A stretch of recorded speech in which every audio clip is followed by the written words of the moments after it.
आ, थोड़ा मैं एक समरी बता देता हूँ कि अभी तक हमने क्या क्या चीजें कवर करी है इलेक्ट्रोस्टैट्स में। बराबर। सो जैसा मैंने बताया था, हमने स्टार्ट किया था इलेक्ट्रोस्टैट्स में।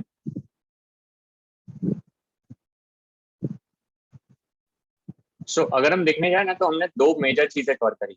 एक तो आप चेक करना अपने नोट्स में, मैंने आपको चार्ज के प्रॉपर्टी इनिशियली लिखवाया होना चाहिए। सही है? ठीक है। चार्ज के अलग अलग प्रॉपर्टी हमने नोट डाउन करे होंगे। तो चार्ज के बारे में जैसे थोड़े से एग्जांपल दे देता हूँ कि चार्ज जो रहता है वो कंजर्व्ड रहता है। बराबर। चार्ज आपका ट्रांसफरेबल होता है। सही बात है।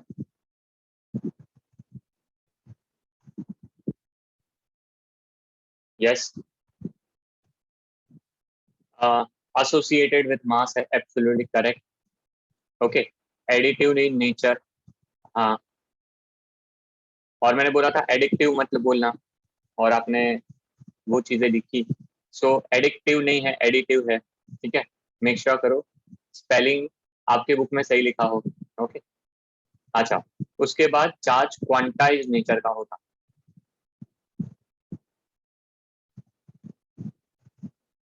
एंड ऑब्वियसली क्वांटाइज में के साथ हमने वो भी लिखा होगा, लाइक चार्ज, रिपेल और अनलाइक चार्ज, है ना। क्वांटाइज्ड में आपके पास एक बहुत इंपॉर्टेंट होना चाहिए कि Q is equal to N E, और फिर हमने एक क्वेश्चन भी किया होगा इसके ऊपर। Q is equal to N E. एक पानी वाला क्वेश्चन किया है क्लास में, वाटर वाला question. Have you covered a question के एक कोई क्वेश्चन किया मैंने करवाया है क्लास में?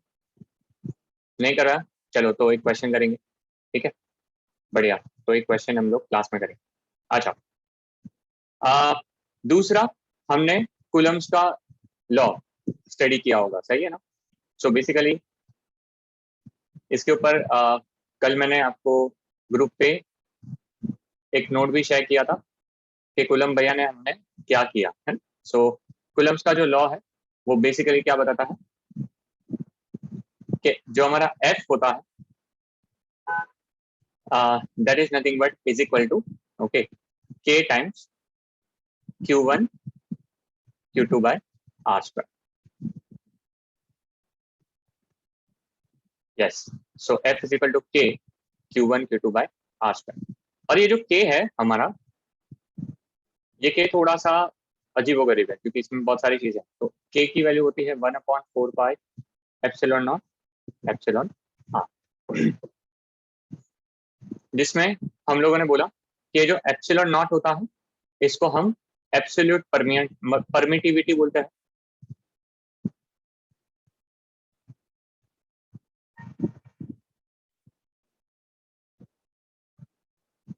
है ना, जिसकी वैल्यू मैंने आपको बताई होनी चाहिए 8.85 इंटू 10⁻⁻12।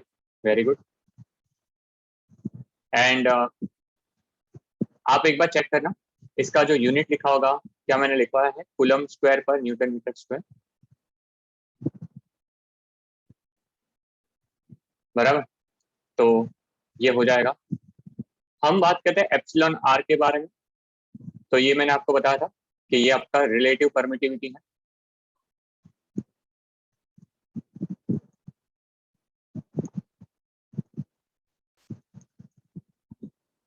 और इसकी वैल्यू चेंज होती रहती है, और इसकी वैल्यू 1 होती है फॉर एप्सिलॉन आर की वैल्यू 1 होती है फॉर, वेरी गुड, बहुत सही जा रहे हो, वैक्यूम या तो एयर के। Okay. At the same time ये जो पूरा हमने कांस्टेंट निकाला है 1/4 इसकी स्टैंडर्ड वैल्यू है। तो मैंने वो लिखवाई होगी 9 इंटू 10⁻⁹, और इसका यूनिट उल्टा हो जाएगा। The unit will be newton metre square पर कूलम स्क्वायर।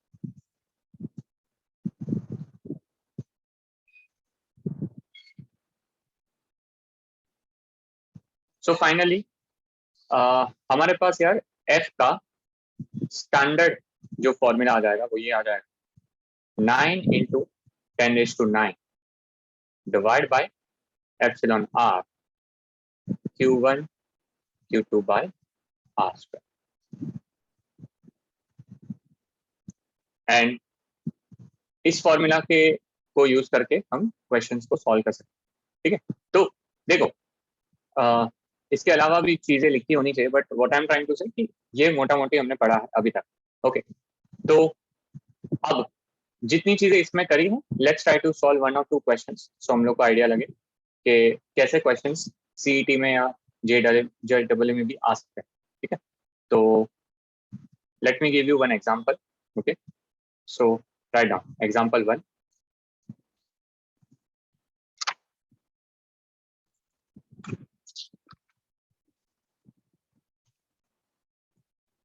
ओके, क्वेश्चन लिखना। नाउ ये क्वेश्चन, ठीक है, जो मैं आपको लिखवा रहा हूँ, मेक श्योर करो कि ये क्वेश्चन जो भी आपके घर पे कोई मेहमान आए, ठीक है, तो आप उसको सबसे पहले ये क्वेश्चन आपको पूछना है। क्लियर है सबको? ये प्रॉमिस देना है सबको, ठीक है ना। कोई भी गेस्ट आपके घर पे आए, ठीक है, तो जो मैं क्वेश्चन लिखवा रहा हूँ वो क्वेश्चन ही डायरेक्ट उनको पूछना है, समझा? ठीक है, तो पहले क्वेश्चन लिखो, उसके बाद क्या पूछना है वो आपको समझ में आता है, ठीक है। Right, how much positive and negative charge is present in 1 cup of water.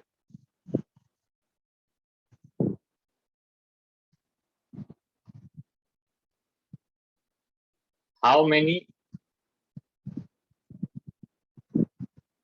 electrons are present in it? समझ गया? ये क्वेश्चन जब आप पानी ऑफर करो तब पूछना है। गारंटी दे रहा हूं, या तो वो मेहमान चले जाएंगे या तो पानी का ग्लास आपको वापस रिटर्न दे देंगे, ठीक है। So give it a shot, ठीक है, कि how much positive and negative charge is present in 1 cup of water and how many electrons are present in. Okay, so हाँ एग्जैक्टली। नाउ अब इशू ये है, कि ये क्वेश्चन जब मैं देता हूँ ना तो बच्चे ये पूछते हैं कि सर 1 कप ऑफ वाटर, तो आपको कुछ साइज तो देनी पड़ेगी, एग्री करते हो नहीं? मतलब ये क्या क्वेश्चन हो गया? मतलब 1 कप ऑफ वाटर का मतलब क्या होगा? अभी मेरे घर पे तो पानी जो है वो जग में देते हैं, मतलब ठीक है, एग्जाम्पल कोई घर पे आया तो पानी जग में देते थे, ओके, तो उस केस में तो कप बड़ा हो गया ना, ठीक है। हो सकता है आपके घर पे पानी पीने के लिए आए कोई, मतलब मेहमान आए तो हाथ में देते हो, ठीक है, कि यार हम लोग ग्लास वास देते ही नहीं, ओके, अपना हाथ मतलब यूज करो और वही पानी हम दे दें, so that can be another option. So obviously है ना, 1 cup of water is a very vague term, okay, so वो मैं आपको देने वाला हूँ। assume that 1 cup of water is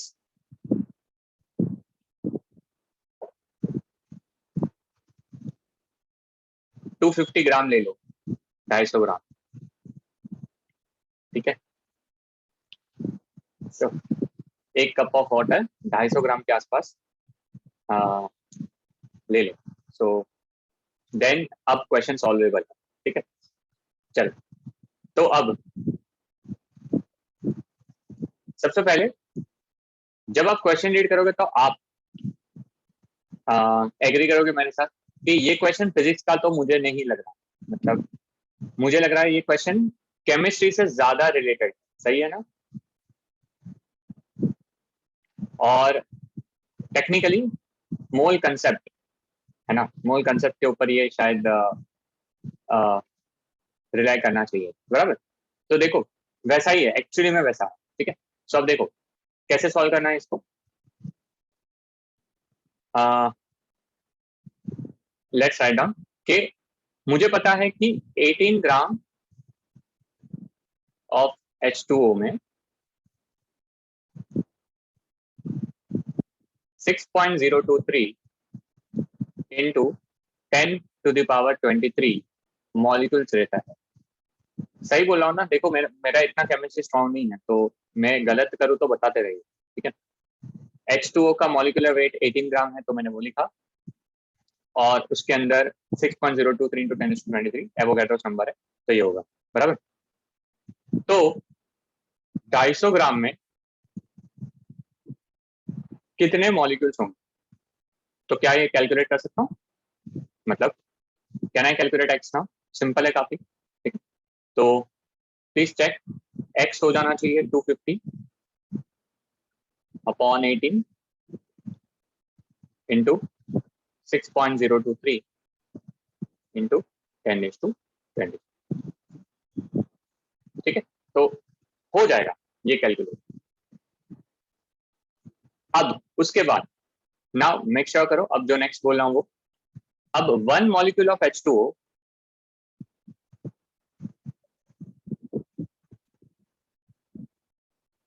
contains 10 electron. Again correct हो क्या, मतलब सही बोल रहा हूँ क्या, एक मॉलिक्यूल ऑफ H2O के पास 10 इलेक्ट्रॉन हो सकता है। H2O तो ऑक्सीजन में 8 होंगे, हाइड्रोजन में 1, H2 है तो 8 और प्लस 2 10 हो जाएगा, सही है ना। सो 8 + 2 10 होगा। सो 1 molecule of H2O has 10 electron, then X molecule of H2O has how many electrons, that I don't know, तो assume करो 1, बराबर। तो अगेन यूनिटरी मेथड से कैलकुलेशन करेंगे, तो हमारे पास y हो जाएगा x इंटू 10, वेरी सिंपल। और x तो दिया हुआ है जो मैंने कैलकुलेट किया है, which is 250 upon 18 into 6.023 into 10⁻23 into 10। I hope समझा होगा कैलकुलेशन जो मैंने किया, यस और नो, ठीक है। तो कैन यू डू दिस, ये आंसर क्या आ सकता है, आप चाहिए तो क्या कर सकते हो, 6.023 को अप्रॉक्स 6 ले लो और देन डू द कैलकुलेशन, 6 लो सो दैट नीचे 18 कट हो सकता है, और लेट मी नो आंसर क्या आ रहा है। चल do that everyone, simple calculation है ना, टफ नहीं है। सो बताओ आपका आंसर क्या आ रहा है।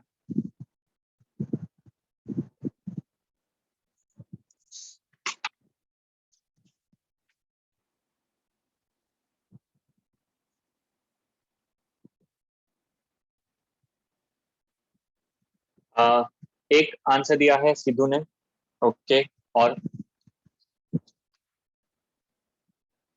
पावर्स भी आएगी, तो जो भी आंसर मुझे दे रहे हैं प्लीज पावर्स के साथ देना, 10 टू द पावर जो भी आता है।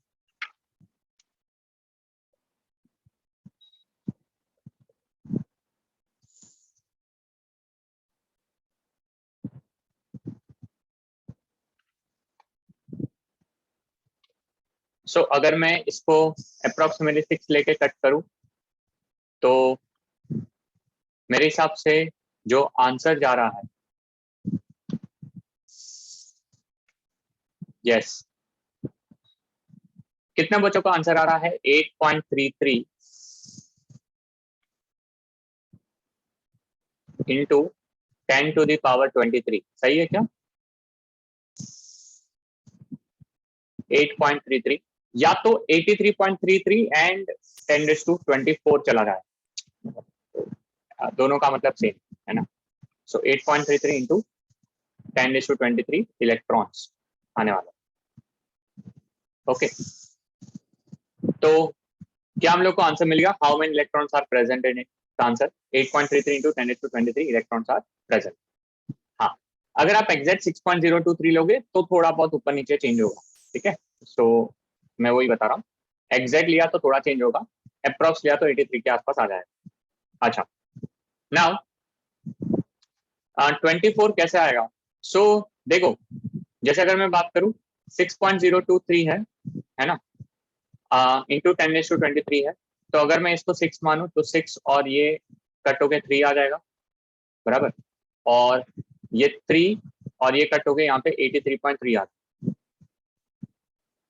और ये 10⁻23 है और ये 10 है, तो 10⁻24 बनता है। तो आई होप समझा होगा। तो आइदर 83.3 इंटू 10⁻24 हो जाएगा या 8.33 इंटू 10⁻23 हो जाएगा। ठीक है। अब how much positive and negative charge is present in 1 cup of water? Yeah, now this question is very simple. हम लोग को पता है Q is equal to होता है n times C. Okay, Q is equal to क्या होता है बेटा? n times C, where n is number of electrons या number of protons.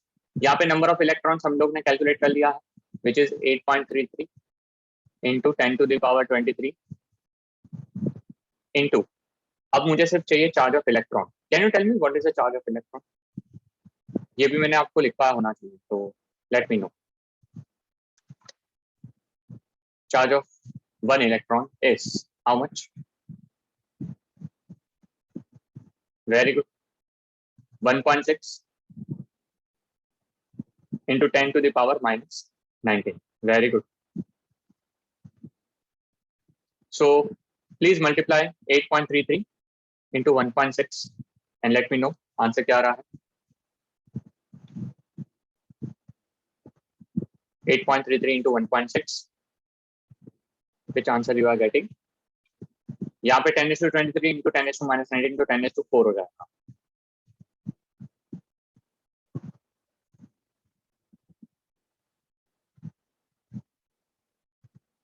(13.32) अप्रॉक्स बच्चे बता रहे हैं। चलो 13.32 या 13.33, okay fine. So the value of charge is 13.33 into 10⁻4 coulomb. So क्या सबको समझा कैलकुलेशन कैसे करना था? यस, क्वेश्चन कैसे करना था? Did you understand everyone? Yes. और देखो ये क्वेश्चन है ना, ये क्वेश्चन हमारी टेक्स्ट बुक का है। हमारी टेक्स्ट बुक में ये क्वेश्चन 1 कप ऑफ वाटर के बदले 1 ग्राम ऑफ वाटर बोला। तो क्या आप एग्री करोगे? जहां पे हमने कैलकुलेशन में 250 डाला, सिर्फ उसके जगह 1 डाला। डिड यू अंडरस्टैंड क्या बोला मैंने? सिंपल है ना बेटा, है ना? तो 1 कप ऑफ के बदले मैंने 1 डाला। अच्छा, 1 कप ऑफ वाटर वाला क्वेश्चन एनसीईआरटी में, मतलब what I am trying to convey, अगर आपको याद होगा मेरा पहला लेक्चर मैंने आपको पूरा एक्सप्लेन किया था कि हमारी टेक्स्ट बुक और एनसीईआरटी इलेक्ट्रोस्टैटिक्स के मामले में बहुत ही ज्यादा सिमिलर चलती है, बराबर। तो मतलब दोनों एग्जैक्टली सेम वे में जा रहे हैं। उनका भी पहला क्वेश्चन ये है, हमारा भी पहला क्वेश्चन ये है, ठीक है। बस उन्होंने 1 कप ऑफ वाटर बोला, हमारे में 1 ग्राम ऑफ वाटर बोला, बाकी सेम टू सेम, ठीक है। सो जेडब्ल्यू या सीईटी में आपको ये क्वेश्चन एब्सोल्युटली आ सकता है। बस मेक श्योर करो वो लोग सिर्फ और सिर्फ जो मास ऑफ वाटर होगा वो चेंज करेंगे, समझा? बाकी पूरा कैलकुलेशन एज इट इज होगा। तो ये क्वेश्चन को अच्छे से कर लेना, एग्जाम में परख में भी आ सकता है। परख में ये चैप्टर रखा है आपने या नहीं रखा? इज दिस ये चैप्टर रखा है ना? तो मेक श्योर करो कि आपको पता रहे कि ऐसा क्वेश्चन सेम वे में आएगा तो कैलकुलेशन कैसे करो, ठीक है। चलो, अगर क्लियर है तो नेक्स्ट क्वेश्चन पे जाऊं, सेकंड क्वेश्चन पे शुड वी गो, है ना? चलो राइट डाउन क्वेश्चन नंबर 2। ये क्वेश्चन भी इंपॉर्टेंट है, क्वेश्चन नंबर 2। ये भी एनसीईआरटी का क्वेश्चन है, ठीक है। तो write down, calculate and compare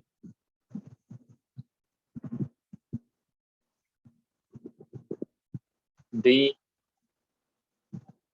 electrostatic and gravitational forces between two protons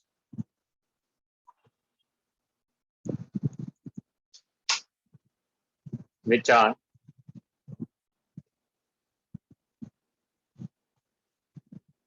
10⁻15 meter apart.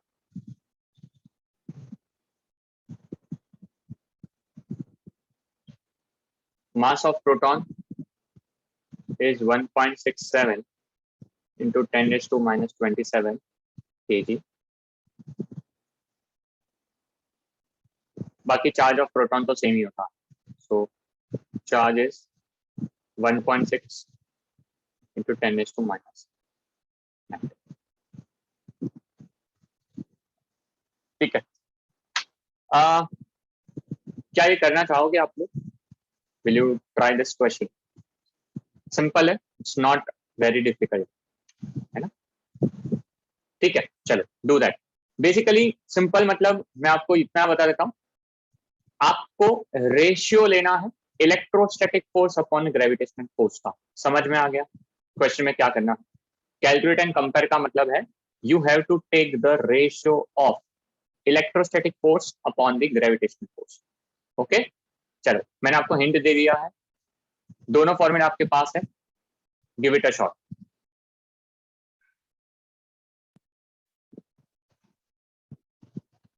Okay, अब मैं थोड़ा सा लिखते जा रहा हूं, आप मुझे बता देना कि आपने ये स्टेप्स करे थे यानी. मैंने बोला था कि आपको रेशियो लेना F electrostatic upon F gravitation. सो इलेक्ट्रोस्टैटिक में आपने ये वैल्यू डाली होनी चाहिए 9 into 10⁹ multiply by Q1 Q2 upon R square. The whole thing आप डिवाइड करोगे, फिर ग्रेविटेशन में आप सब्स्टिट्यूट करोगे बेटा 6.67 into 10⁻⁻11 into M1 M2 upon R square. तो मैं जानना चाहता हूँ कि क्या आपने ये किया बेटा? बराबर. देखो एक चीज का मेक श्योर करो, when they tell you to compare electrostatic and gravitation, तो जो ऑर्डर है ना वो ऑर्डर को कभी चेंज नहीं करना. समझा नहीं समझा? मतलब you can't do other way round. Gravitation upon electrostatic नहीं करोगे, order is very important, otherwise answer उल्टे हो जाएंगे साथ. ओके, दूसरा फॉर्मूला डालने की जरूरत नहीं है 1/4πε0. When you know the value then y2 मतलब substitute 1/4πε0 then substitute the value, है ना? तो ऑलवेज राइट 9 into 10⁻⁹, है ना? टाइम सेव करो. सो R स्क्वायर कट हो जाए, बराबर. अच्छा, which is equal to 9 into 10⁹ as it is रखो. अब चार्ज की वैल्यू डालेंगे, दोनों प्रोटॉन है तो दोनों प्रोटॉन के चार्ज की वैल्यू होगी 1.6 into 10⁻⁻19 into 1.6 into 10⁻⁻19. इस चीज को हम क्या करने वाले, डिवाइड करने वाले 6.67 into 10⁻⁻11 से, और फिर मल्टीप्लाई करेंगे मास से which is 1.67 into 10⁻⁻27, again 1.67 into 10⁻⁻27.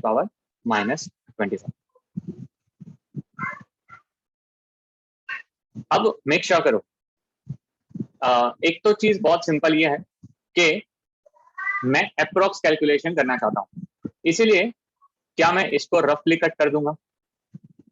देखो कितना इजी हो गया, आई होप सबको समझ में आ रहा है ना? सो ये मैंने कट कर दिया. अब मैं पावर्स को बहुत अच्छे से कैलकुलेट करूंगा. Now this is very very important, है ना? पावर्स को बहुत ही ध्यान से आप कैलकुलेट करो. जैसे ऊपर पावर है 9, उसके बाद -19, सो 9 - 19 -10 होगा, -10 और -19 -29 होगा. तो ऊपर आपके पास 9 मल्टीप्लाई बाय -29 बचेगा. किसी को कोई डाउट हो तो पूछ लेना. ओके, सो न्यूमरेटर में दिस नंबर बचने वाला, डिनोमिनेटर में आपके पास बचने वाला है बेटा 6.67 इंटू 10⁻⁻11 10⁻⁻27, so -27. So -27 -27 -54 -54 -11 10⁻⁻65. तो ऊपर बचने वाला है -65. विच इज इक्वल टू 65 को ऊपर ले लो बेटा, तो ये हो जाएगा 9/6.67 इंटू 10⁻²৯ 10⁻65 ऊपर लेके जाओ तो ये हो जाएगा 10⁻65 -29। कैन यू टेल मी कितना आएगा बेटा 65 - 29? Please check. 36 आंसर आना चाहिए, everyone do that. So you should get answer as 9/6.67 into 10 to the power 56। आया बेटा? ओके,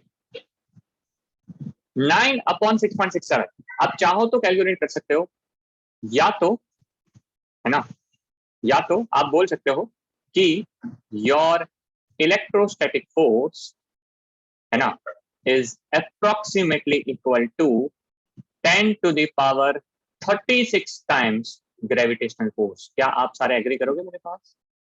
जो मैंने बोला your electrostatic force is 10 to the power 36 times stronger than क्या your gravitational force. Very important, ये बहुत इंपॉर्टेंट है। इसको आप एज अ रिजल्ट के तौर पे भी याद रख सकते हो कि दो प्रोटॉन के बीच में जो इलेक्ट्रोस्टैटिक फोर्स होता है वो ग्रेविटेशनल फोर्स से 10 to the power 36 टाइम्स ज्यादा क्या होता है, स्ट्रॉन्ग होता है। ठीक है, वेरी स्ट्रॉन्ग। ओके, अब 9/6.67 को कैसे कैलकुलेट कर सकते हो? ठीक है, नाउ वैसे तो है कि सर डायरेक्ट आप करो, डिवाइड करो। मैं यहाँ पे और एक आपको एक शॉर्ट कर देता हूँ। ठीक है, दो नंबर को आप बहुत अच्छे से याद रखो। एक है 3.33, आपने कई बार इसको यूज किया होगा। 3.33 क्या एग्री करोगे 10/3 होता है? यस और नो? 3.33 को हम 10/3 लेते हैं। सिमिलरली 6.67 आप प्लीज चेक करना, क्या वो 20/3 होगा बेटा? देख लो, you just do the division, है ना। एक्चुअली वो 6.6666 होगा, जिसको मैं राउंड ऑफ करूंगा तो 6.67 बोल सकता हूँ, है ना। तो देखो ये कितना इजी हो जाएगा। व्हेन यू डू 9/20/3, सो ये हो जाएगा 27 डिवाइड बाय 20। यस और no? Now this is very easy to calculate. Agree करते हो सारे बच्चे? Now this is very easy to calculate. If you divide it तो आपको मिलेगा अप्रोक्सीमेटली इक्वल टू 1 पॉइंट, है ना। हाँ, 1 point, then you will get the answer. ठीक है, 3435 जो भी आता है। सो सबको समझ में आ गया किस तरह से कैलकुलेशन करना है? ठीक है, ओके। अब बस मेक श्योर करो, कॉमन सेंस थोड़ी यूज करो। देखो, आप यहाँ पे अलग से इलेक्ट्रोस्टैटिक कैलकुलेट करो, फिर ग्रेविटेशनल कैलकुलेट करो, फिर डिवीजन करो, तो उसका डिसएडवांटेज क्या होगा? What is the disadvantage in that? अलग अलग कैलकुलेशन करने पे प्रॉब्लम क्या है? टाइम तो चलो मेजर फैक्टर है। वेरी गुड दिशा, बहुत सही बेटा। यार यहाँ पे आपने देखा ना, r² तो कैंसिल आउट हो गया था ना, है ना। r² कैंसिल आउट हो गया था, तो वो अननेसेसरी का आपको दोनों में कैलकुलेट करना पड़ेगा। वो सब क्यों करना है ना।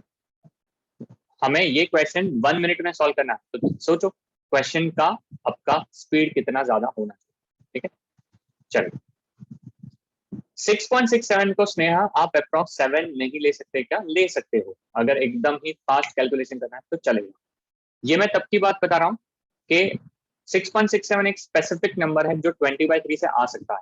सो 20/3 इज अ इजी फ्रैक्शन में कैलकुलेशन करना, काफी इजी होता है, इसीलिए मैंने 20/3 लिया। बाकी 7 अभी के लिए चल जाए, कोई इशू नहीं। ठीक है, चलो। सो क्वेश्चन 2 समझा है सबको? Everyone understood? Perfect, okay. चलो, let us say you are an examiner, है ना। You are an examiner. आप मुझे बताओ, आप सीईटी का पेपर सेट कर रहे हो, आप इस क्वेश्चन को देना चाहते हो एग्जाम, ठीक है, या परख का पेपर सेट कर रहे हो, क्या चेंज करोगे इसमें? चलो सोचो, दिमाग लगाओ, which thing you can change in this particular question.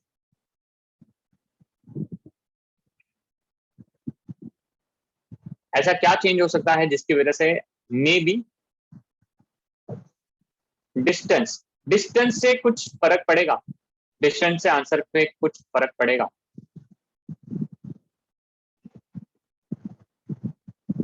थोड़ा, कुछ नहीं फर्क पड़ेगा, आर स्क्वायर तो कट हो जाए, बराबर, तो वो तो कोई फर्क नहीं पड़ने वाला। अच्छा, ये क्वेश्चन में मैं थोड़ा सा चेंज कर देता हूँ, कैलकुलेट एंड कंपेयर। हाँ, क्रिश फोटारा ने जो सोचा वैसा ही मैं बताता हूँ, calculate and compare electrostatic and gravitational force. अब न्यूट्रॉन तो नहीं दे सकते, कितने बच्चे एग्री करेंगे? न्यूट्रॉन क्यों नहीं दे सकते? Why neutron can not be given in this question? Neutron can not be given क्योंकि न्यूट्रॉन इज न्यूट्रल, तो इलेक्ट्रोस्टैटिक में फोर्स नहीं बनेगा ना, चार्ज ही नहीं होता ना, तो नहीं दे सकते। क्या दे सकते हैं? क्या दे सकते हैं? There is only one option possible. हाँ, वन ऑप्शन, क्या दे सकते हैं बेटा? इलेक्ट्रॉन। समझा? Did you understand?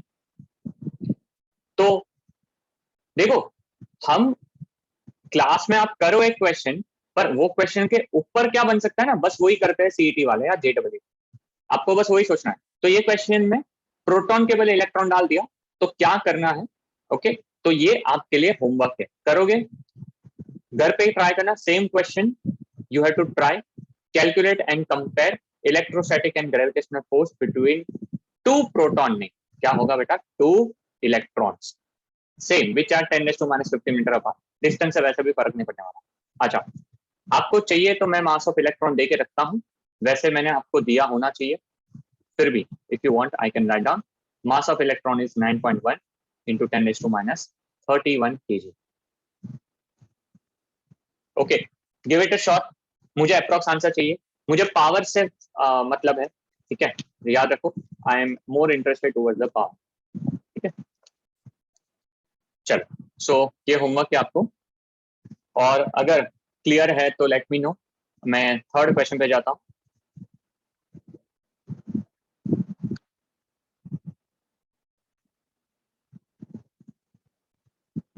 डिस्टेंस का यूज नहीं है फिर भी दिया है, इसका मतलब यही है, there will be few students जो कंफ्यूज हो जाएंगे, या तो वो लोग डिस्टेंस को यूज करेंगे to calculate individual and then compare. समझ में आया? इसीलिए तो डिस्टेंस इसीलिए दिया। ओके, चलो,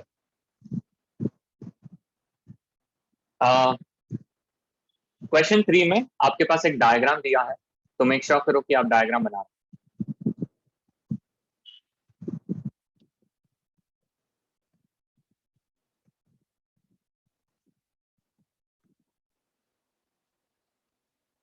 ओके, सो ये है पॉइंट ए, बी और सी।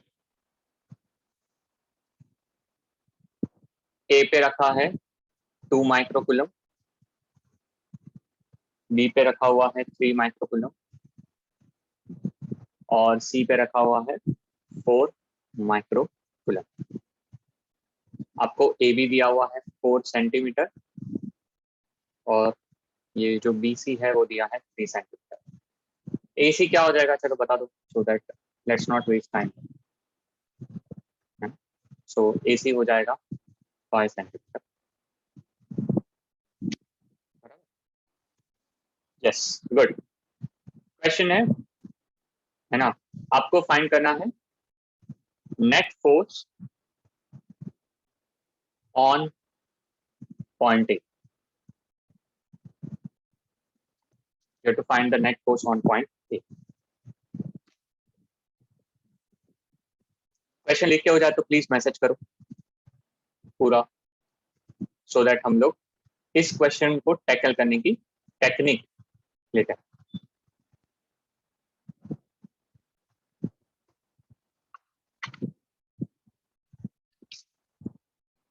क्लियर है? डन? ओके, चलो फिर सबसे पहले देखो बेटा, इस क्वेश्चन में आपको आंख बंद करके सबसे पहले ओके, इंडिविजुअल फोर्सेस फाइंड करने होते हैं जो पॉइंट पे फोर्सेस आपको पूछे हुए हैं। जैसे फॉर एग्जांपल ए पॉइंट पे नेट फोर्स पूछा है, बराबर, तो ए पे कितने फोर्स लग रहे हैं वो कैलकुलेट करना है। तो पहले तो सोचो और बताओ ए पे कितने फोर्सेस लग रहे हैं। 1 2 3 4 5, आपको क्या लग रहा है? सो पार्टिकल ए पे टोटल कितने फोर्सेस एक्ट होंगे? बहुत ही कॉमन सेंस है, ठीक है, दो। Only two forces can be possible, बराबर। तो पहला जो फोर्स लगेगा ए पे, can I say force on A due to B. अब ये नोटेशन सबको समझ में आ गया है, नोटेशन कैसे देना है, ठीक है। सो मेक श्योर करो ये अच्छे से आप करो, एफ ए बी, और क्लैरिटी रखो दिमाग में। अगर क्लैरिटी रखी तो आपका आंसर कभी गलत नहीं जा सकता, है ना। अंकित सर क्या बोलते हैं, सबसे पहले क्या सब्स्टिट्यूट करना होता है सर? कांस्टेंट, तो 9 × 10⁹। फिर ए है तो ए का चार्ज विच इज 2 माइक्रोकुलम है तो 10⁻⁻6 इंटू बी है मतलब बी का charge that is 3 × 10⁻⁻6 divide by R square, मतलब ए और बी के बीच के डिस्टेंस का स्क्वायर। दोनों के बीच में डिस्टेंस दिया है 4, तो 4 इंटू सेंटीमीटर है इसलिए 10⁻², और देन इसका स्क्वायर। कैसे कैलकुलेट किया, समझा? अंडरस्टूड सबको, है ना। तो इसी तरह से, है ना, कैलकुलेशन आपको करना है। चलो प्लीज डू दैट, कैलकुलेशन करो और मुझे बताओ। वापस एक बार रिपीट करता हूँ जिसको नहीं समझा, और जिसको समझ गया है वो कैलकुलेट करके मुझे आंसर दो। Force acting between point A and point B.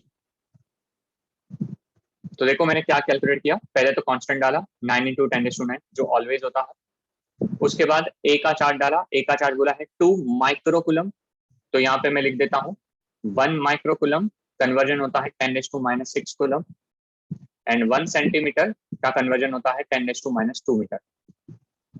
Units and dimensions में सब चीजें करवाई है आपको, फिर भी एक बार लिख दो अगर याद नहीं है तो।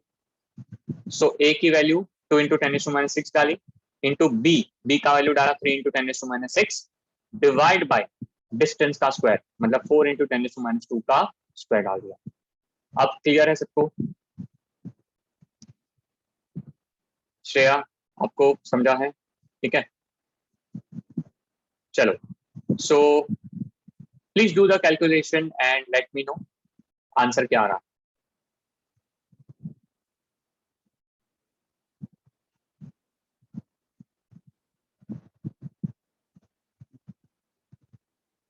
10⁻9, 10⁻6, 10⁻3, 10⁻3, 10⁻6, 10⁻3, ये आएगा 9 × 2 × 3 डिवाइड बाय 16 इंटू, नीचे आएगा, ऊपर आएगा 10⁻3, ऊपर आएगा 10⁻4। सो 2 और ये कट होके 8 आया। ओके, सो 9 3 ज़ा 27, 27 डिवाइड बाय 8 इंटू 10 आएगा, अगर मैं सही जा रहा हूँ तो। ओके, फिर 10 को 2 से कट करेंगे तो 5 आएगा, यहाँ से कट करेंगे तो 4 आएगा। ओके, 33 पॉइंट समथिंग आंसर आना चाहिए, 33.75 सही है क्या? प्लीज चेक करो।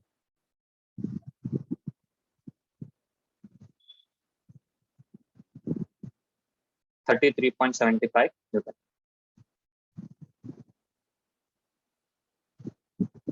सही है, ओके। देखो ये बेसिक कैलकुलेशंस है, ये आने ही चाहिए अब, ठीक है। अब जैसे एफ ए बी निकाला, क्या एग्री करोगे? अब हमें एफ ए सी कैलकुलेट करना पड़ेगा, फोर्स बिटवीन ए एंड सी, बराबर। चलो ये आप खुद से करो, चलो ये मैं चाहता हूँ कि आप खुद से करो और बताओ कि आंसर क्या आता है।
ओके, बहुत सारे बच्चों का आंसर आया है।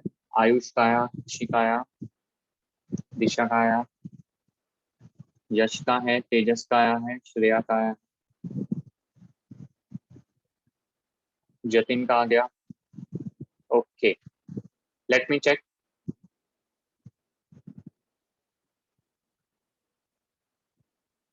9 इंटू 10⁻9 आर्या का आया। ए का वैल्यू 2 इंटू 10⁻⁻6, सी का वैल्यू 4 इंटू 10⁻⁻6 और डिवाइड बाय डिस्टेंस। 5 का स्क्वायर 25, 10⁻², तो 10⁻⁴।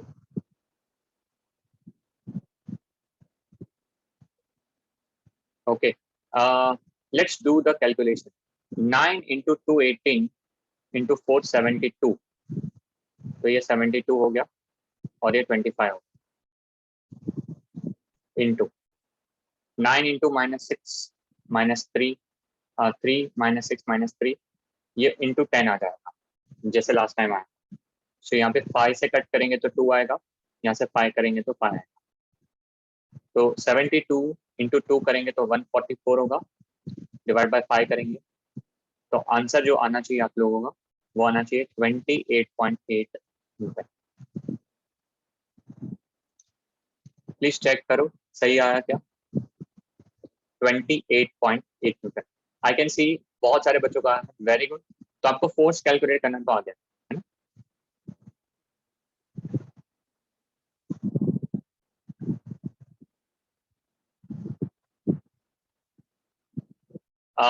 डिस्टेंस ए और सी के बीच में 5 सेंटीमीटर है, तो 5 सेंटीमीटर का स्क्वायर 25 इंटू 10⁻⁴ होता है।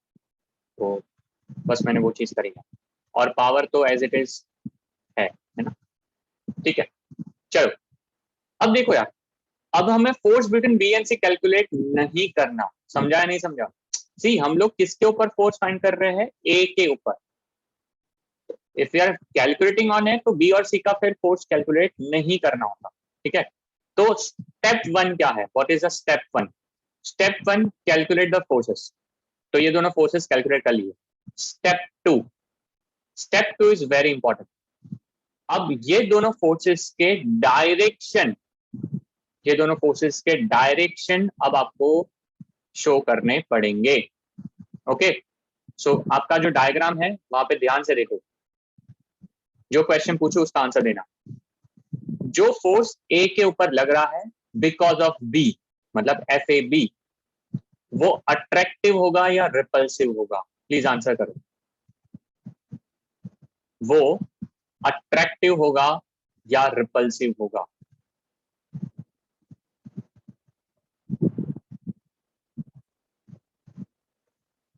ओके, सो सारे बच्चे गलत, सारे बच्चे गलत। It is going to be repulsive, क्योंकि दोनों चार्ज पॉजिटिव है। 2 माइक्रोकुलम एंड 3 माइक्रोकुलम। याद करो, like charges repel, unlike charges attract. यहाँ पे सारे चार्जेस पॉजिटिव है, तो कोई भी अट्रैक्टिव फोर्स तो हो ही नहीं सकता ना। मतलब भूल गए, बेसिक्स भूल गए हो। ओके, 2 और 3 के बीच में there can not be attraction, it should be repulsion. Okay, तो ए की जो टेंडेंसी होगी वो बी से दूर जाने की होगी, नजदीक आने की नहीं होगी। इसीलिए ए पे जो फोर्स लगेगा उसका डायरेक्शन होगा लाइक दिस। ब्लू कलर से मैंने एक एरो बनाया है, आपको दिख रहा होगा सबको। This is your F A B.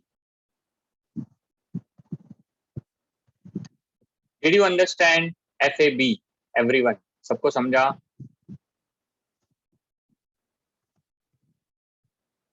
Yes, okay. Question 2,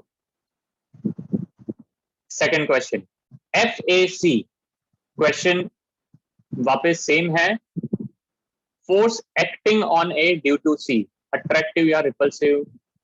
तो इस बार तो कोई गलत नहीं करेगा, रिपल्सिव। तो ए पे जो फोर्स लगेगा because of C, that is F A C, toward C होगा या अवे फ्रॉम सी होगा? प्लीज आंसर करो।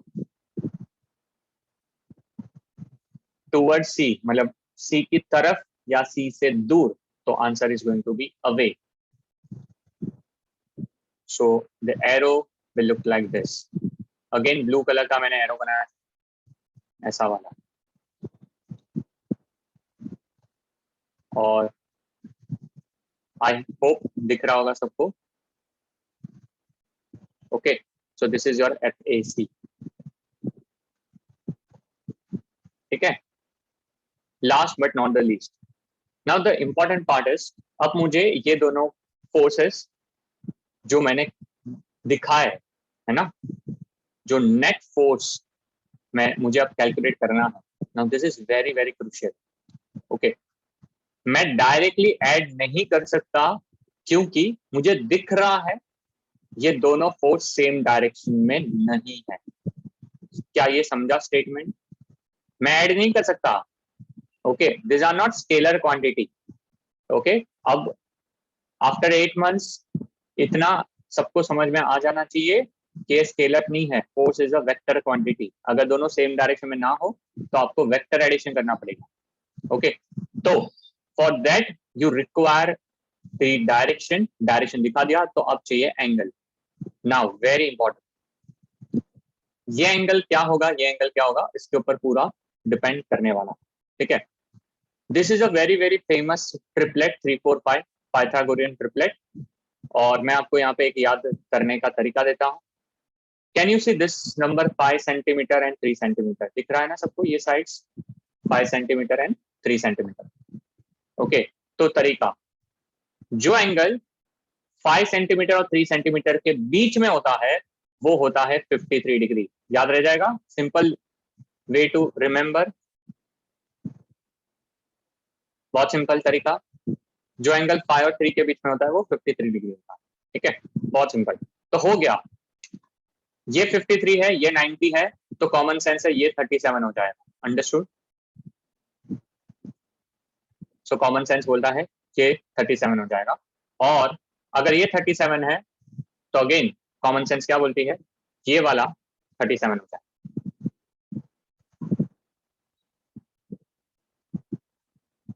चलो, any doubt till now?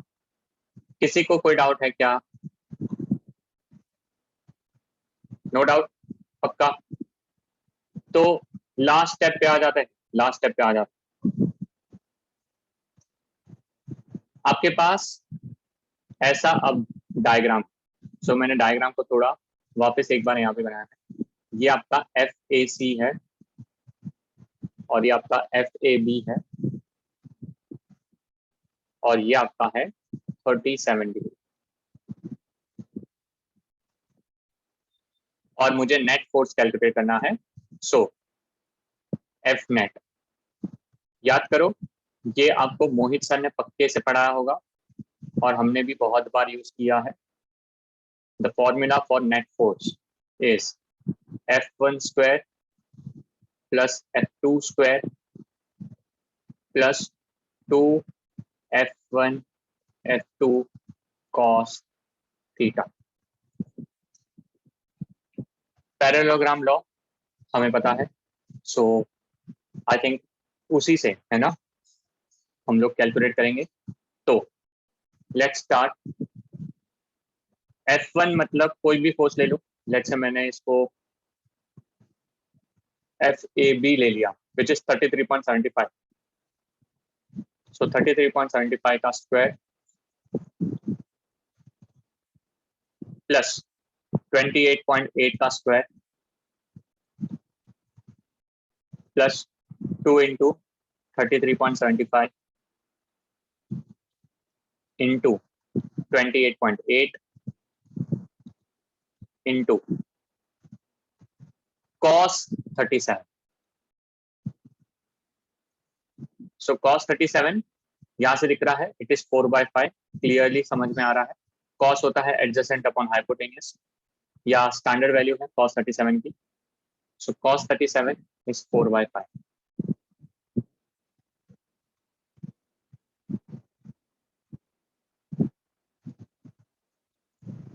Now the only problem is calculation इसमें बहुत गंदा है। सही बात है ना? आई थिंक एग्री करोगे, कैलकुलेशन बहुत गंदा है।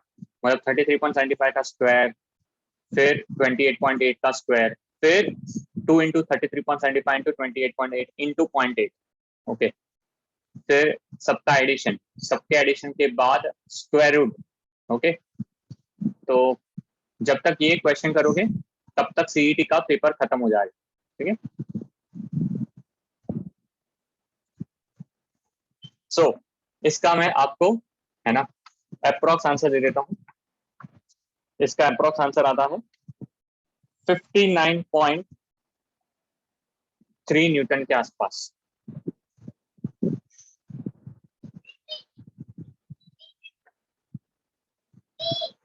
तो अब ये आप ट्राई करना थ्रू लॉग, समझा या नहीं समझा? घर पे ये आप ट्राई करना थ्रू लॉग और देखो आंसर मैच होता है नहीं।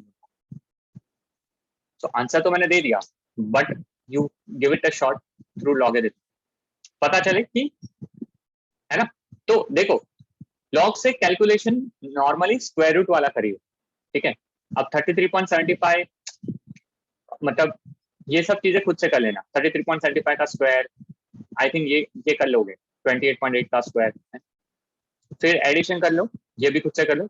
मेन जो है वो स्क्वायर रूट वाला पार्ट, वो ट्राई करो लॉग से। ठीक है, और देखो 59.3 आता है नहीं आता। ओके, तो अब now the very important question, sir अगर ऐसा क्वेश्चन मान लो परख में आया, मतलब अब तो समझ जाएगा ना, जिसमें आपको एक डायग्राम दिया है और नेट फोर्स कैलकुलेट करना है, तो समझ तो जाएगा कि टाइम यहाँ पे बहुत लगने वाला है, सही है ना। तो क्या करना चाहिए उस केस में, है ना। तो बहुत सिंपल फंडा, उस केस में ये क्वेश्चन को पहले इनिशियली छोड़ देना, समझा। उस केस में इनिशियली सबसे पहले इस क्वेश्चन को छोड़ दो, डोंट वेस्ट टाइम। लास्ट में टाइम बचा तो अटेम्प्ट करी, वरना जय माता दी। समझा नहीं समझा? वरना जय माता, very simple. Okay, the thing is CET में एक चीज का वो एडवांटेज ये देता है कि कैलकुलेशन इजी रखता है। जैसे ये क्वेश्चन आपके टेक्स्ट बुक का है, सॉल्व एग्जांपल, समझा। तो क्योंकि ये टेक्स्ट बुक का है, मतलब बोर्ड्स में ऐसा पूछा जा सकता है, तो टाइम ले सकता है। बोर्ड्स में कोई दिक्कत नहीं, बोर्ड में आपको टाइम देता है, सीईटी में नहीं देता है। तो सीईटी का कैलकुलेशन काफी इजी होगा और आप स्क्वायर रूट आसानी से फाइंड कर पाओगे। जैसे ये फोर्स की वैल्यू ऐसे गंदी आई ना 33.75, वहां पे आपके पास वैल्यूज कैसी आएगी, 10, 8 ऐसी। नाउ 10 और 8 इज इजी ना, क्योंकि 10 का स्क्वायर 100 होगा, 8 का स्क्वायर 64 होगा। एडिशन आप इजीली कर पाओ, अंडरस्टूड। तो जितना टाइम लगना चाहिए उतना नहीं लगेगा। ठीक है, सो बस कैलकुलेशन फिर भी आपका स्पीड होना चाहिए, क्योंकि इसमें स्टेप्स काफी है। जैसे इंडिविजुअल कैलकुलेशन, फोर्सेस शो करने हैं, डायरेक्शन समझना है, तो इसमें टाइम लगता है। तो कैलकुलेशन इजी भी हो तो भी ये क्वेश्चन को लास्ट में ही अटेम्प्ट करना।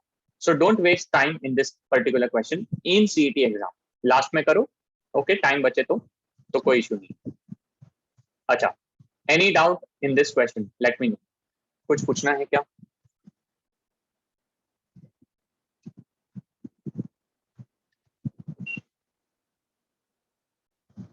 ओके, नो डाउट,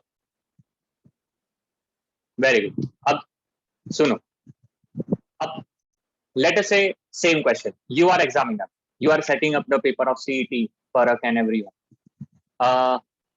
क्या चेंज करोगे अगर आप इस क्वेश्चन में कुछ चेंज करना चाहो? ठीक है, मुझे पहला एक चेंज आया कि सर चार्ज को चेंज करो। ओके, दूसरा नेट फोर्स ऑन, है ना, बी या सी चेंज कर दो। ठीक है, नेट फोर्स ऑन बी और सी, ए के बदले बी और सी बोलो। चार्ज और डिस्टेंसेस चेंज करो, वेरी गुड, वेरी गुड। और क्या चेंज हो सकता है? सही है, what can be another changes possible? Very good, diagram, absolutely correct, है ना। शेप चेंज करो, ठीक है। सो लेट अस से ट्राइंगल के बदले आपको स्क्वायर दे दी, है ना, वो भी पॉसिबल है। अच्छा, क्या मैं चार्जेस के साइन चेंज कर सकता हूँ? Can I change the sign, like एक पॉजिटिव एक negative positive, can I do that? और कॉम्प्लिकेशन हो रहा है, बराबर ना। ठीक है, मतलब सोचना पड़ेगा। ठीक है, यही होता है ना, यही होता है। एक क्वेश्चन करके उसके ऊपर सोचना कि यार देखो इतनी पॉसिबिलिटी है, इसके बाहर कुछ आ ही नहीं सकता ना। You they cannot ask anything else, they can only derived. तो जो चीजें मैं बता रहा हूँ ना, देखो सीईटी का पेपर या जेडब्ल्यू का पेपर क्या होता है कि आपके पास एक सेट ऑफ क्वेश्चंस है, let us say for JW NCERT and for CET our textbook, ठीक है, ये बाइबल है। अब बाइबल में से ही वो क्वेश्चन पूछेंगे, the only thing they can change is they will derive the question from the textbook. Now what is the meaning of derived questions? Question as it is होंगे, बस वो सोचेंगे कि यार अगर ये क्वेश्चन टेक्स्ट बुक में है, मुझे सेम टू सेम नहीं देना, तो वो क्या कर सकते हैं। तो जितनी पॉसिबिलिटी क्वेश्चन के अराउंड हो सकती है ना, वो आपको सोचनी है। जब आप सोचना ट्राई करो, 2-3 क्वेश्चन उसके अराउंड कर लो, खत्म, फिर कॉन्फिडेंस भी आ जाएगा और सही भी हो जाएगा। समझ में आया? Do you want 1 or 2 questions based on this? Do मैं क्या चाहिए, ठीक है, so that आपको आइडिया लगे, है ना। तो एक क्वेश्चन ट्राइंगल वाला देता हूं, है ना, और एक क्वेश्चन स्क्वायर वाला देता हूं, so that you will get the idea, ठीक है। अच्छा, बस एक ही चीज का ध्यान देना, okay, before attempting those 2 questions, एक ही चीज का ध्यान दो। For calculation of force, for calculation of force, you have to consider only magnitude of the charges. भले नेगेटिव दिए हो, फिर भी चार्जेस का साइन कंसिडर नहीं करना, ठीक है। तो यहाँ पे मैं बड़े बड़े अक्षरों में लिखवा देता हूं, फॉर, आप चाहिए तो नोट में लिख देना, for calculation of individual forces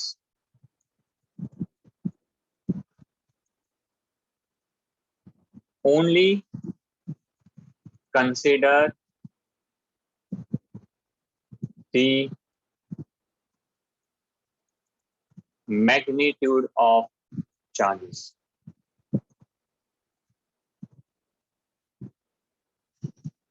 ध्यान से सुनो मैं क्या बता रहा हूं। For calculation of individual forces only consider the magnitude of charges. इसका मीनिंग क्या है बेटा, कि जो स्टेप 1 है जहां पे मैं इंडिविजुअली कैलकुलेट करूंगा तो चार्ज पॉजिटिव ही लूंगा, भले नेगेटिव दिए हो तो। स्टेप 1 समझा? सो मान लो कि ए और बी में ए पॉजिटिव था, बी नेगेटिव था, तो बी का वैल्यू -3 था, पर मैं फिर भी प्लस डालूंगा, समझा? तो उस केस में भी एफ ए बी 33.75 ही आएगा, एफ ए सी बी 28.8 आएगा। ये समझा ना? तो स्टेप 1 कभी चेंज नहीं होगा, स्टेप 1 इज सेम। क्या चेंज होगा? स्टेप 2 अपने आप चेंज हो जाएगा। सी, अगर ए और बी में ए पॉजिटिव है, बी नेगेटिव है, do you agree with me? F A B attractive होगा इंस्टेड ऑफ रिपल्सिव, तो लेफ्ट के बजाय वो राइट चला जाएगा, है ना। तो वहां पे वो एडजस्ट कर लेगा अपने आप को, समझा? तो टेंशन नहीं लेना, वो एडजस्ट करेगा, डायरेक्शन चेंज हो जाएगा ना तो एडजस्ट हो जाएगा अपने आप। सो नेगेटिव साइन वहां पे आपने कॉम्पनसेट कर दिया, समझा? तो step 2 will change, step 1 will never change. Understood? ये मेथड से जाओ, कभी आंसर गलत नहीं जाएगा, ठीक है। कोई डाउट है तो पूछ लो, बिकॉज ये मैं हाँ, यस नेहा। सर अगर ए बी और ए सी मतलब चार्जेस अगर अपोजिट होते हैं तो अट्रैक्ट करते, राइट? तो भी आंसर इसमें सेम ही आता ना? मतलब देखो, अगर बी और सी दोनों नेगेटिव, ध्यान से सुनना सारे बच्चे, बी और सी दोनों नेगेटिव है पर ए पॉजिटिव, ठीक है, उस केस में एफ ए सी जो होता वो ऐसा होता, एग्री करते हो सारे बच्चे बताना, और एफ ए बी जो होता वो ऐसा होता। कितने बच्चे एग्री करते हैं? यस और बराबर? अगर ऐसा आता फिर भी आंसर सेम होता है, एफ नेट 59.3, क्योंकि अगेन आंसर के बीच में 37 डिग्री ही है, बराबर बेटा? ठीक है, बस डायरेक्शन चेंज हो रहा है, बस डायरेक्शन चेंज हो रहा है। समझ में आया? ठीक है, अच्छा ये पहला। दूसरा, अगर एक पॉजिटिव होता एक नेगेटिव होता, जैसे अभी मैंने एग्जांपल दिया, ये वाला क्वेश्चन एफ ए बी है ना, उसमें बी नेगेटिव है पर सी अभी भी पॉजिटिव है, तो एग्री करोगे? एफ ए सी तो ऐसा ही रहेगा, एफ ए बी राइट में चला गया, तो अब एंगल ये बन गया। कितने बजे एग्री करेंगे? आया ना? द एंगल अब ऐसा बनेगा, ठीक है। अब ये एंगल कितना है, तो ये भी कॉमन सेंस है, 180 माइनस 37, समझा है नहीं समझा, 180 माइनस 37 विच इज 143। तो अब आपको cos 143 डालना पड़ेगा, that is the way you have to calculate. समझा what I am trying to convey? So the C charges positive negative से कुछ फर्क नहीं पड़ता, मतलब कैलकुलेशन ऑफ फोर्स स्टेप 1 में कोई फर्क नहीं पड़ता, स्टेप 2 में direction is very important.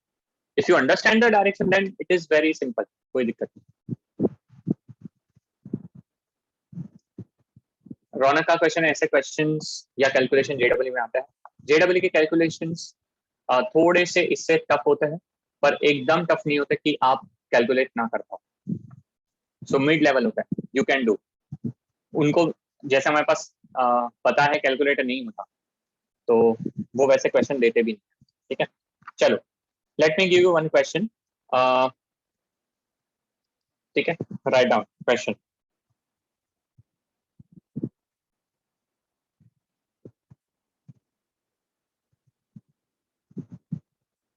Question 1,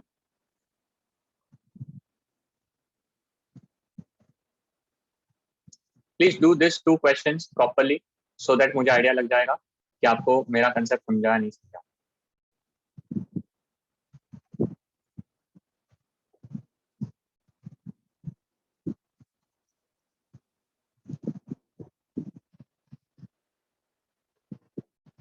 homework में करना है ये दोनों क्वेश्चन।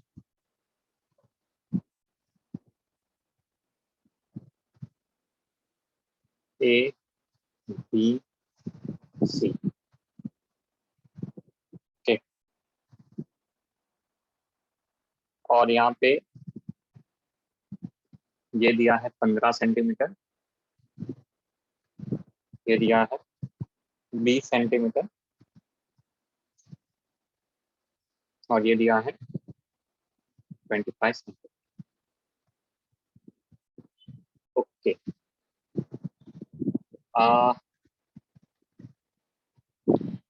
ए पे चार्ज है +10 इंटू 10⁻⁻8 कुल। सी पे चार्ज है -10 इंटू 10⁻8 कूलम, और बी पे चार्ज है +10 इंटू 10⁻8 कूलम, ओके। आपका क्वेश्चन है you have to find the net force F net on B, ये क्वेश्चन 1। क्वेश्चन 2,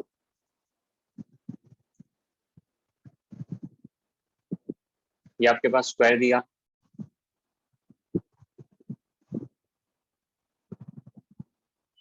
और दिस इज ABCD,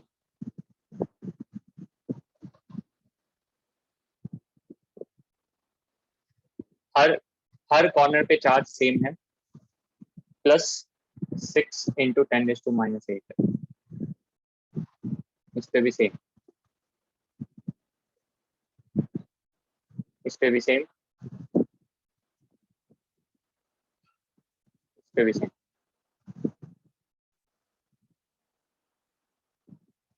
और साइड दिए हुए हैं, साइड है 3 सेंटीमीटर 3 सेंटीमीटर।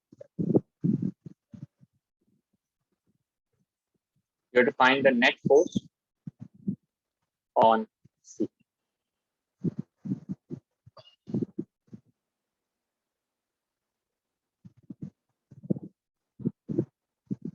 ठीक है ना, नेट फोर्स सी पे फाइंड करना पड़ेगा आपको।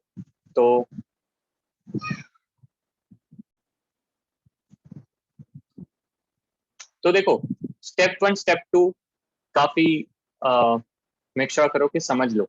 स्टेप 1 दोनों केस में चार्जेस का मैग्नीट्यूड ही कंसिडर करिए, ओके, बराबर, तो दोनों में।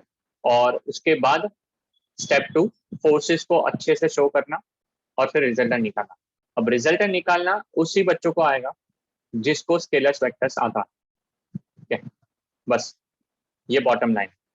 अब इसके आगे मैं हेल्प नहीं करने वाला, अब आपको खुद से सोचना कितने पोस्ट लग रहे हैं, कितना कैलकुलेशन करना है, डायरेक्शन कैसा होगा, वो मैं नेक्स्ट लेक्चर में देखूंगा।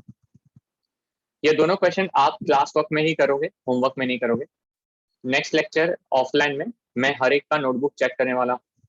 ओके, मुझे दोनों क्वेश्चन का अटेम्प्ट दिखना चाहिए आपके नोटबुक। ओके, मेक श्योर करो आपने कुछ लिखा हो उसके ऊपर। ओके, सो ऐसा नहीं होना चाहिए कि आपने कुछ ऐसा बोल दो कि सर मुझे आया ही नहीं, समझा ही नहीं, ऐसा हो ही नहीं सकता। ओके, एटलीस्ट फोर्सेस तो कैलकुलेट कोई भी बच्चा कर लेगा। तो स्टेप 1 सबका होना ही चाहिए। स्टेप 2 नहीं आया वो अलग बात, बट स्टेप 1 हर एक का आना चाहिए। क्लियर है सबको, एवरीवन? ओके, अच्छा, नाउ नेक्स्ट वेरी इंपॉर्टेंट, मैंने आपको एमसीक्यू में क्या क्या होमवर्क दिया था। सो मुझे आइडिया रहा क्या क्या चीजें बताई थी करने के लिए। सो कोई मैसेज कर सकते हो, क्लासिकल 1 से लेके 24। ओके, 1 to 23 दिया था। ओके, क्लासिकल दिया था 1 to 23। क्रिटिकल क्या दिया था? 1 to 6। ओके, और कॉम्पिटिटिव में? ओके, 1, 2, 5। Okay, great. सो इसमें मैं और ऐड करता हूँ अभी। सो मेक श्योर करो, देख लो 1 to 23 आपने क्लासिकल में किया था। हाँ, सो एक बार चेक कर लेता हूँ। क्रिटिकल में आपने किया होगा 1 से लेके 6 तक। ओके, सो अब इसमें एडिशन, क्रिटिकल में एडिशन कर रहा हूँ। क्लासिकल 1 to 23 होने चाहिए, क्रिटिकल में 1 to 6 के बाद ओके 7, 8,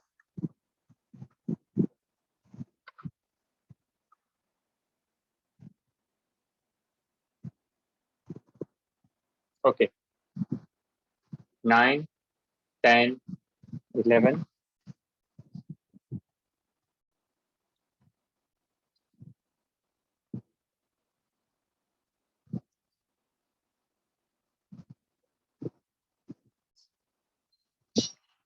13, सॉरी 12, 13 to 17। ये क्रिटिकल में ऐड कर लीजिए, ठीक है। बाकी इतना तो अभी एज इट इज रखो। सो ये आपका होमवर्क है, समझा? अच्छा, दूसरा जितना आज मैंने करवाया है प्लस अभी नेक्स्ट लेक्चर में हम डाउट सॉल्विंग लेंगे। So next lecture is going to be a pure doubt solving. Don't miss that session.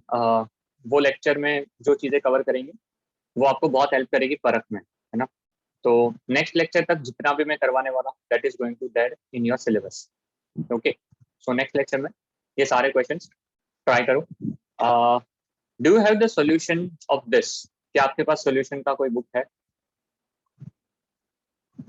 Okay, तो अब मैं आपको इसका सॉल्यूशन है ना शेयर करने वाला हूँ ग्रुप पे।